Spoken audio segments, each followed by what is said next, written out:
ایک اقلیت انسانوں کی ایسی ہوتی ہے جن کے لیے میں دو لفظ اب استعمال کر رہا ہوں، ذہین اور حساس۔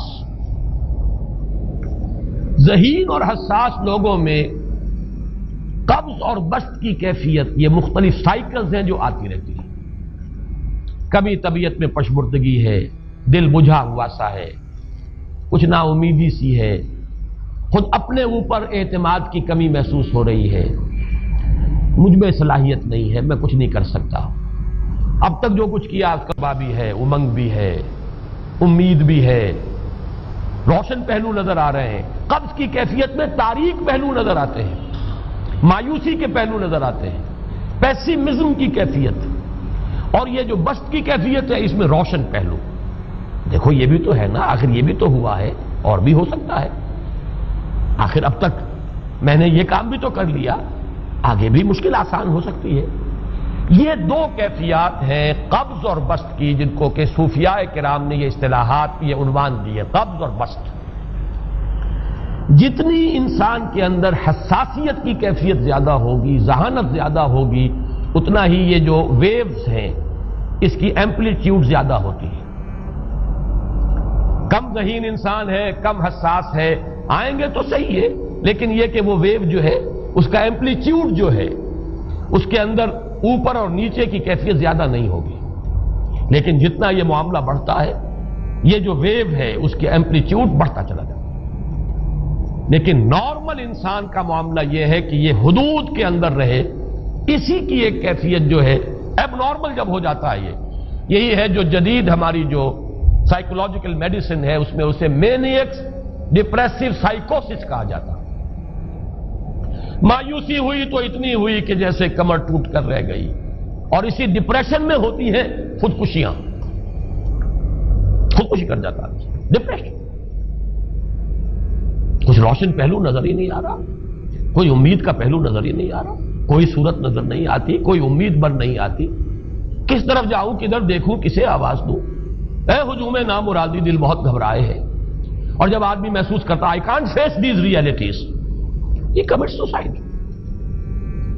یہ اور جب کیفیت ہوتی ہے انشراح کی تو آدمی خوب بھاگ رہا ہے، دوڑ رہا ہے، امنگ ہے، محنت ہے، دوڑ رہا ہے، امیدیں ہیں، اب ہر چیز کا روشن پہلو نظر آ رہا ہے۔ عجیب ہے یہ، اصل میں مجھے کچھ تجربہ بھی ہوا ہے، ہمارے خاندان میں بھی یہ مرض موجود رہا۔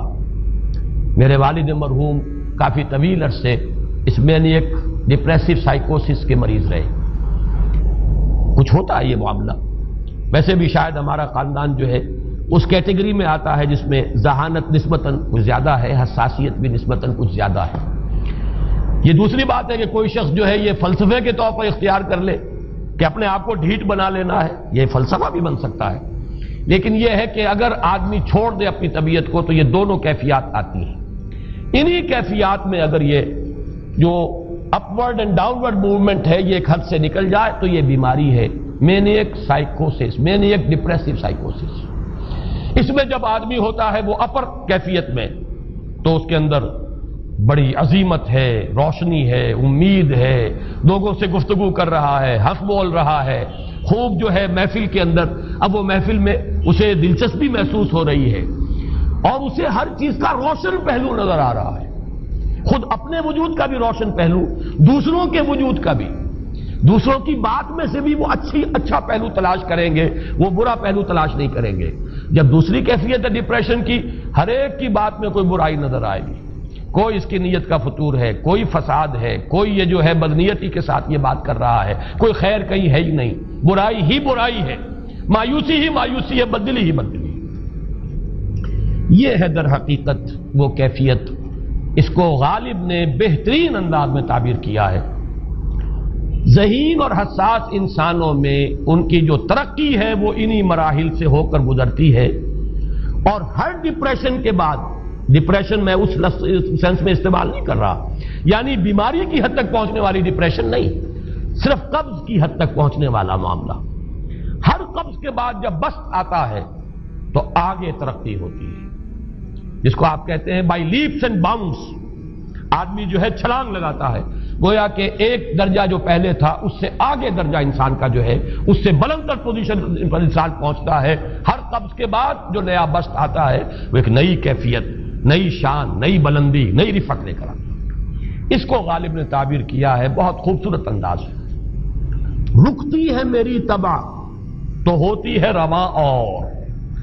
یعنی شاعر بھی کبھی ایسا وقت آتا ہے شعر جو ہے اس پر نازل ہی نہیں ہو رہا، شعر نہیں کہہ پا رہا، طبیعت میں رکاوٹ سی ہے، بندش سی ہو گئی ہے، کوئی کلام موضوع ہو ہی نہیں رہا. لیکن پھر جب یہ کیفیت جو ہے بدلتی ہے اور جب پھر بست کی کیفیت آتی ہے، رکتی ہے میری طبع تو ہوتی ہے رواں اور، پھر اس کے اندر ایک جولانی نئی ایک کیفیت جو ہے انشراح کی، وہ ایک بالکل نئی کیفیت، نئی شان کے ساتھ. یہ ہے وہ معاملہ جو ان آیات مبارکہ کے پس منظر میں ہے. اسی لیے اب میں آپ کو اس کا حوالہ دے رہا ہوں. تفسیر مظہری میں قاضی ثناء اللہ پانی پتی رحمت اللہ علیہ نے بہت عمدہ بات فرمائی ہے کہ حالت قبض اگر کسی شخص پر طاری ہو تو اس حال میں اکسیر کا درجہ رکھتی ہے یہ سورہ مبارکہ، اس لیے کہ یہ نازل ہوئی ہے محمد الرسول اللہ صلی اللہ علیہ وسلم پر اسی حالت قبض میں. وَالضُّحَىٰ وَاللَّيْلِ إِذَا سَجَىٰ مَا وَدَّعَكَ رَبُّكَ وَمَا قَلَىٰ وَلَلْآخِرَةُ خَيْرٌ لَكَ مِنَ الْأُولَىٰ وَلَسَوْفَ يُعْطِيكَ رَبُّكَ فَتَرْضَىٰ أَلَمْ يَجِدْكَ يَتِيمًا فَآوَىٰ وَوَجَدَكَ ضَالًّا فَهَدَىٰ وَوَجَدَكَ عَائِلًا فَأَغْنَىٰ. یہ تمام آیات اب معلوم ہوگا کہ جیسے موتی پروئے ہوئے. ایک لفظ قبض، اب اس میں جو بھی واقعاتی اور جو میں نے آپ کو روایاتی جو بھی پس منظر بیان کیا وہ بھی فٹ بیٹھ رہا ہے. وہ خودکشی کا معاملہ بھی آ گیا، اس میں فٹ بیٹھ رہا ہے کہ بخاری شریف میں روایت موجود ہے کہ حضور فرماتے ہیں کہ میری طبیعت پر اس درجے اضطراب تھا، اتنی کیفیت جو ہے میری تشویش کی تھی کہ میرے دل میں بار بار خیال آتا تھا کہ پہاڑ پر چڑھ کر اپنے آپ کو نیچے گرا دوں. یہ سارے معاملات اب آپ کو محسوس ہوگا جیسے تمام کڑیاں جو ہے وہ جڑ گئی، جیسے رات کو اب آپ اٹھ نہیں پا رہے، اضمحلال ہے، اعصابی جو ہے اعصاب اس درجے متاثر ہو چکے ہیں. صرف یہ ایک احساسات کی کیفیت نہیں ہے، آپ کی قوت فعلی جو ہے، قوت عملی، وہ بھی اس درجے متاثر ہو چکی ہے کہ کئی راتیں گزر گئی اور آپ رات کو نہیں اٹھ سکے، جس پر کہ ام جمیل کو یہ کہنے کا موقع مل گیا کہ معلوم ہوتا محمد تمہارا شیطان تمہیں چھوڑ گیا. اب یہ جملہ اپنی جگہ پر اس کی کاٹ ہے یقیناً، اس سے یضیق صدرک بما یقولون، لیکن وہ کیفیت جس کی وجہ سے یہ جملہ آیا ہے اس پر نگاہ دوڑائیے، اس پر نگاہ کو مرکوز کریں گے تو معلوم ہوگا ایک لفظ قبض، یہ قبض کی ایک کیفیت تھی. اس قبضی کی کیفیت کا ایک مظہر یہ ہے کیونکہ یہ بھی تو در حقیقت قلب مبارک جو ہے محمد الرسول اللہ صلی اللہ علیہ وسلم کا، اسی پر تو وحی کا نزول ہوتا تھا. یہ بھی وہی داخلی احساسات و کیفیات کا معاملہ ہے، یہی بھی در حقیقت یہ واردات قلبیہ ہی کا سارا معاملہ ہے. اس کو آپ خارج سے تعبیر نہیں کر سکتے، نہ ابھی کوئی ایسے مصائب تھے، نہ ایسی کوئی مشکلات تھیں، نہ ابھی کوئی رد و قضا ایسی شروع ہوئی، نہ ابھی کوئی بحث و نزاع کا معاملہ ایسا ہوا، نہ کوئی ابھی کوئی فزیکل پرسیکیوشن شروع ہوئی. یہ سب داخلی ہی کیفیات ہیں اور ان داخلی کیفیات کے حوالے سے ان سورہ مبارکہ کو اگر صحیح سمجھا ہے تو صوفیہ نے سمجھا. وہ جو اقبال کا شعر ہے کہ کچھ جو سمجھا میرے شکوے کو تو رضواں سمجھا، مجھ کو جنت سے نکالا ہوا انسان سمجھا. اور کون سمجھے گا؟ وہ تو سمجھے گا کہ دکھے ہوئے وہ دل کی صدا ہے، وہ کیا ہے جو اقبال کی وہ ایک نظم ہے پرندے کی فریاد، گانا اسے سمجھ کر خوش ہونا سننے والے. یہ تو در حقیقت ایک دکھے ہوئے دل کی صدا، فریاد یہ صدا ہے. تو یہ کیفیت جو ہے رضوان سمجھ سکا ہے جو کہ داروغہ جنت ہے، اس نے سمجھا یہ وہی آدم جو نکالا گیا تھا یہاں سے، یہ اس کی فریاد ہے. کچھ جو سمجھا میرے شکوے کو تو رضواں سمجھا، مجھ کو جنت سے نکالا ہوا انسان سمجھا. تو واقعہ یہ ہے کہ اس سورہ مبارکہ کا صحیح فہم اگر حاصل ہوا ہے وہ امام راضی کو حاصل ہو ہی نہیں سکتا. وہ عقل اور منطق کی گتھیاں سلجھانے والے آدمی ہیں، اپنی جگہ ان کی کنٹریبیوشن بہت. یہ لغت اور ادب کا کوئی خاص مسئلہ اس میں ہے ہی نہیں کہ زمخشری اس میں کوئی جولانی دکھائیں اپنی، اس میں کوئی ایسا اشکال ہے ہی نہیں، نحوی اشکال ہی نہیں. لیکن یہ واردات قلبیہ کا معاملہ ہے، احساسات باطنی کا معاملہ ہے، یہ نفسیات انسانی کا معاملہ ہے.